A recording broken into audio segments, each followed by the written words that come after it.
Hey guys, so today in this week's class we're going to talk about dealing with aggression and with tantrums.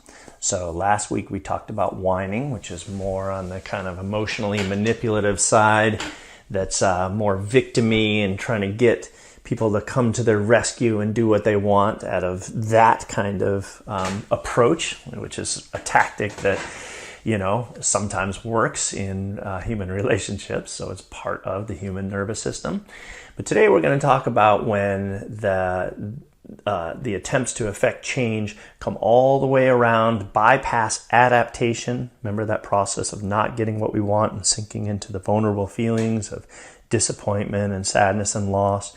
When a child bypasses that, which they frequently do, unless we help them down into their tears often enough, they'll go right by it, and then they have the option of getting off the traffic circle with aggression, with attack, right? Unless somebody sets a boundary, either their own prefrontal cortex and they control it themselves, or we be their prefrontal cortex and we set the boundary to help them negotiate. So let's look at this through the similar lens that we looked at it with whining, and that is that if this is not chronic, if them being aggressive is not chronic, then we don't have to worry about it so much. Okay, they're being a jerk right now. They're acting out. We don't have to try to discipline them so intensely in the situation where it's not a habit of our child, We still might want to protect another person from getting hit or protect them from hurting themselves, and so to intervene in some way, but we just don't worry about it so much because it's just a one-off. He's just having a bad day. We all have bad days, right? Now, if the problem is more chronic, now we have to reflect as the parent, why is this situation chronic? What is it about them and their nervous system that is making this chronic? And what is it about me or we in the parenting occasion that's allowing this to be a chronic situation?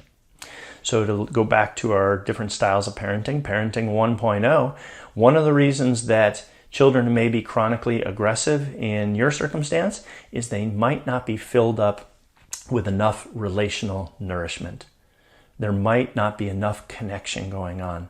There might not be enough allowing of their own experience and validating of their emotions and their ideas about things. When we really deeply connect with kids and fill them up in these relational ways, their nervous systems relax, and then there's less frustration in there to fuel the aggression. So chronic aggression sometimes is coming out of a source of frustration, and connection and acknowledging their world and their feelings and kindness can go a long way toward reducing aggression. In the parenting 2.0 situation, a lot of times what's going on is there's not enough firm, clear boundaries. There's a lot of talking, a lot of mental processing, a lot of trying to get into the emotional world of the child, and these kind of things. And particularly for the world of boys, that can be helpful in certain situations, especially after the aggressive situation has calmed down. But usually what boys need in particular, or girls if they have a more masculine essence, is just firm, clear boundaries. No, that's not going to work. Try something else. And when you do this, you reroute that energy into a more constructive behavior.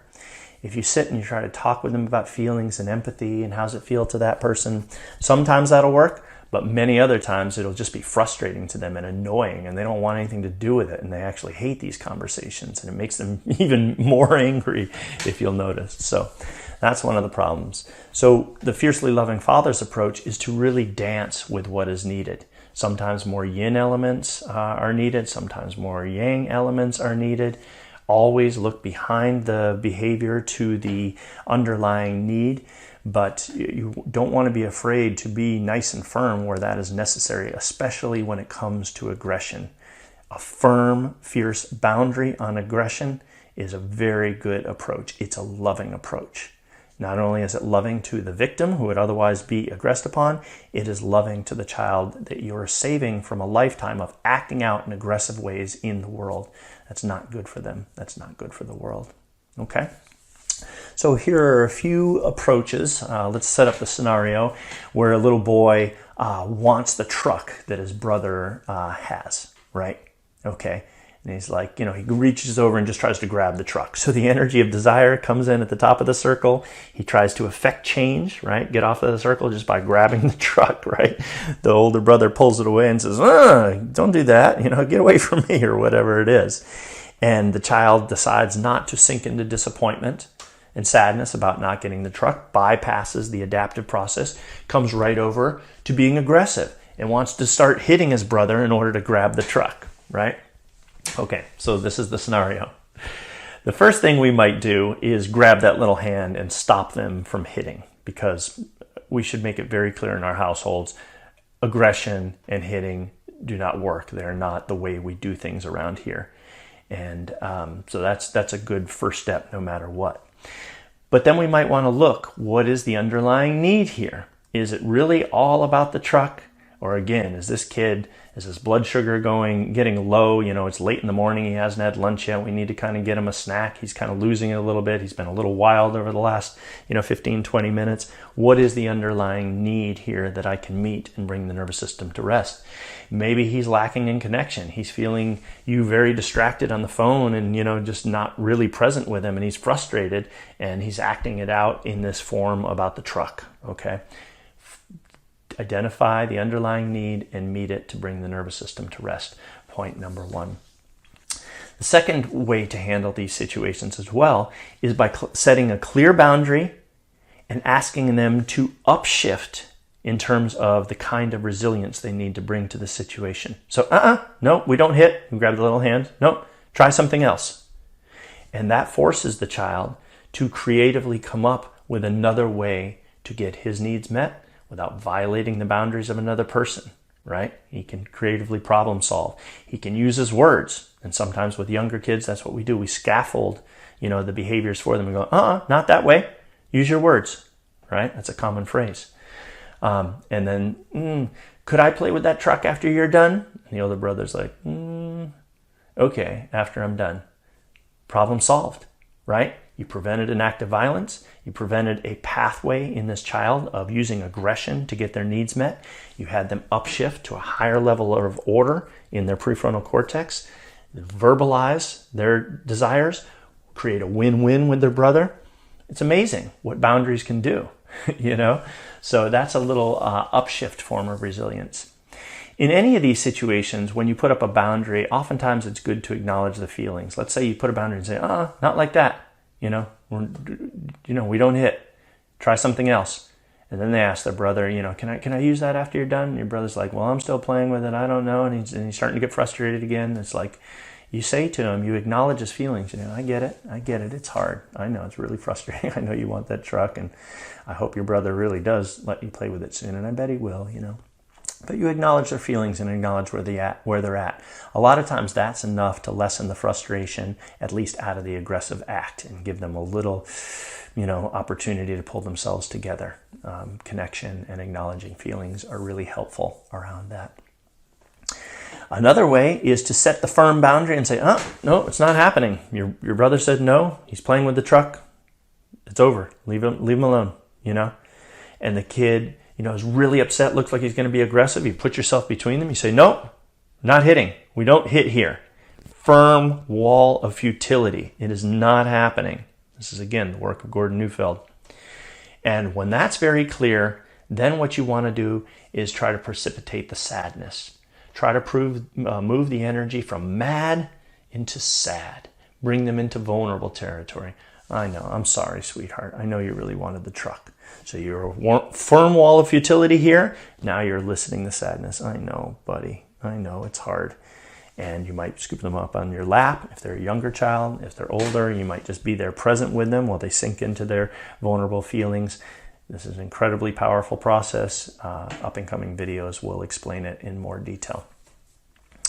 Another thing you could do is you could just let it play out with the sibling. Now, folks in the Parenting 2.0 circumstance are not willing to do this very much. There is a distrust of rough and tumble of life in this more enlightened parenting community. It's like the rough and tumble should never happen. There's something wrong whenever there's aggression going on, whenever there's anger and frustration and these kind of more fiery emotions. That's a problem and that's wrong, and we want it calmed down. We want it to be harmonious. We want it to be smooth. And that's not always true. I mean, I like the aim of that. I'm really for harmony. I'm a big fan of harmony. But sometimes there needs to be the creative, destructive chaos of life to kind of reset things and bring them back in a fuller version. Think of a forest fire. Forest fires are horrible. They burn down a lot. We have these problems here in California. But a lot of times what it does is it creates a whole new starting place for new, fresh life to come up and be formed. So Mother Nature knows that sometimes there's a place for creative destruction in life. And this happens in relationship too. It's not all about being perfect. Sometimes we need to turn it over to the bigger, more intelligent thing that's trying to bloom. And sometimes you just let siblings work it out. Now, why would you do this? Why would you let one sibling hit another and just leave that be? Again, most of the time I say no. I say put the boundary up. We don't hit here, things like that. But sometimes, every now and then, they need to work out their own dynamic. They don't need to have parents involved in every single situation. That's one of the main problems of this generation of parents, is that they're overly involved in all situations. They're taking their kids to movies and out into the environments in the world, and they're just there constantly helping to navigate, even as the kids get into their teen years. And children are not learning how to negotiate with other kids, with other adults, and work things out on their own. So sometimes we need to just let this situation go on. I had a very good friend of mine tell me this. He had a younger brother by 2 years. And one of the first things he told me when I became a dad, he said, you know, if I could give you one piece of advice, I would say, don't worry about micromanaging their relationship too much. It all shakes out in the end. And that was really good advice, and this was especially important advice coming from these were both football players, and they had a pretty good rough and tumble relationship. But so hearing that from them was really wonderful wonderful advice. So let your kids work it out. Sometimes he goes ahead and he hits, and then that older brother gets him down and makes it very clear to him, no, that's not okay. The hierarchy is not like that. I am your older brother. You are the younger brother. They figure it out. They arrange it. It works out. And then things move on without your interference. Now, of course, you don't want things to get too bloody. You don't want things to get too nasty. You don't want to encourage violence. But sometimes kids need to work out their own relationships, establish their own hierarchies, and then they can go on and function in a good way. You know, you want your older sibling to be a loving alpha for the younger one and to take care of them. So there needs to be some hierarchical relationship there. Now, they can be total buds at the same level as well. But when push comes to shove, sometimes the older brother is the one to provide the protection, the care, and maybe even the guidance for the younger one. Alternatively, if he's not going to hit his brother and he's just throwing a tantrum on the floor, sometimes the best you can do is just be present so he doesn't hurt himself, and let the tantrum run its course. Let the wildfire run its course. You know, it's not the end of the world. It's an expression of emotion. People aren't going to die because of this. And you can just sit by and, feel them from your heart. Be really grounded, because it's hard to hear stuff like this and feel stuff like this, but be really grounded. Open your heart, have compassion for him, be loving from a good, safe distance, and just let it play out. It will wind itself down. These emotions always stop at some point. They don't continue forever, So those are some thoughts on dealing with tantrums and aggression. I think next video we'll be talking more about the adaptive process, and you'll definitely want to check these out. Okay, fierce love.